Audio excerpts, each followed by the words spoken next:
Okay.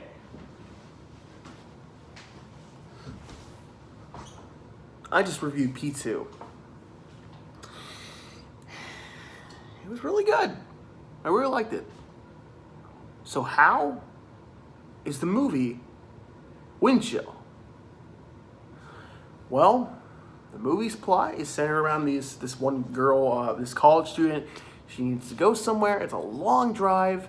So she calls up this guy, and, from the very minute he picks her up, she gets this weird feeling because he knows a lot about her, and you need to be over there.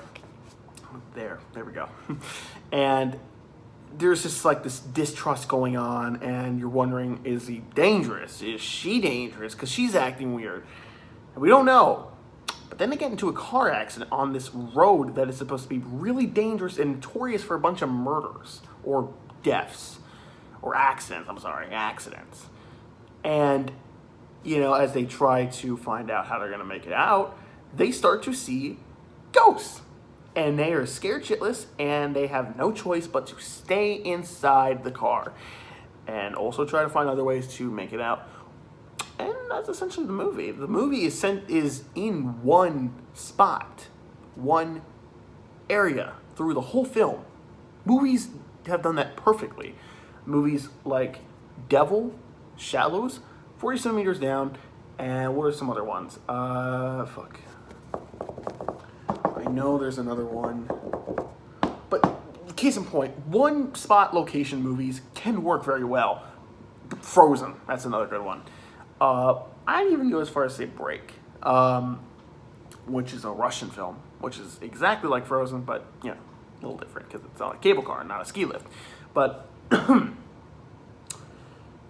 this movie was good, but I had some problems with it.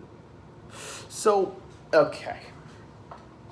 The characters start off unlikable, but that's the intent, and I got that. As the film progresses, we're like, okay, characters aren't too bad. Like they have this distrust going on, right? So, of course, they're going to be pissed and dislikable. But the more and more they interact with each other, like, you know what, we have a little bit in common, and I like you. Let's try to get through this together. And I like that. I like the progression that they go through. The acting was fine. There wasn't any actor in this that did a bad job. Maybe a line or two that could have been delivered a little better, but that's it. Oh, shoot. But I think my main problem with this film wasn't like any of the acting. Not even the story or like the location, like none of that. Like, because overall the location's great. I got this weird, cool, chilly atmosphere, and I love movies that do that. I love movies that make me feel encapsulated. Is that the right word? I don't know. I don't fucking know. I love movies that do that, where it makes me feel like I'm in the area they're in. I can't speak today. I love movies that do that, where it makes you feel like you're with the characters fighting to survive. Where they're in this car and they're just stuck and they got to find a way out. I love movies that do that. So I didn't have a problem with that. The problem I had with this movie was I didn't understand shit about the ghosts. And it made it confusing, because every time a ghost would appear, I'd be like, what is his end game? Is he trying to kill these characters? Are they trying to avoid death, harm? Like, is the ghost trying to hurt them, scare them, kill them? I don't really get how it works. I don't get the logic here. I know there's a little bit of information that they share towards the end, but even then, I still didn't really get it. The cop, spoiler. Cop kills a bunch of people. Their ghosts roam the forest. These priests, or these ambulance guys, they let him die, and he tries to kill people that come through the road. And it doesn't really make sense. I didn't get what the whole point of the cop was. Like, was the cop trying to essentially kill people that come by, or no? Like, I didn't. And somehow, if you die, you're in a loop.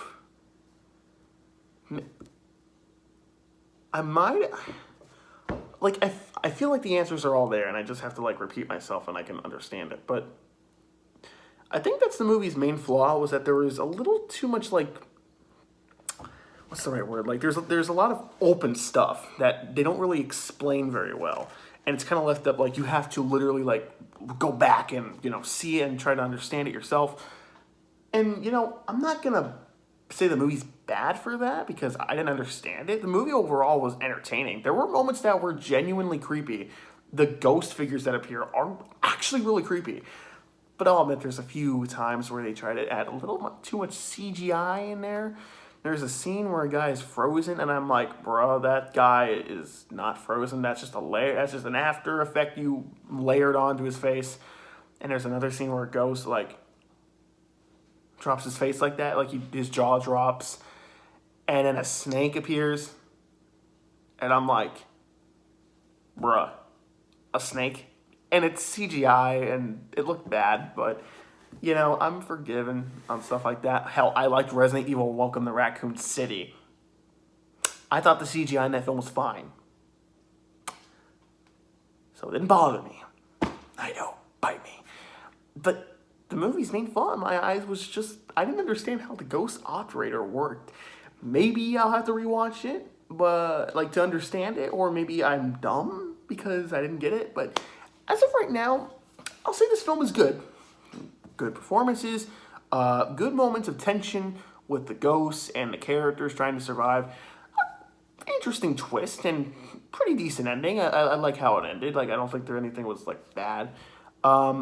Characters made smart decisions. It's well shot, well lit, very well done. I just had a hard time following it. So I'm going to give this movie, I'll be generous.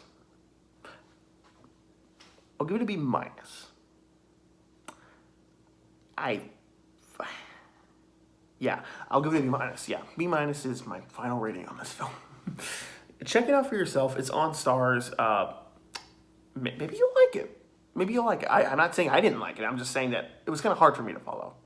Maybe you guys will have a better time following it. And yeah. So, we got 3 more movies left. I'm sad that it's almost over. It's Christmas time for you and I. Christmas time. I don't know what the fuck.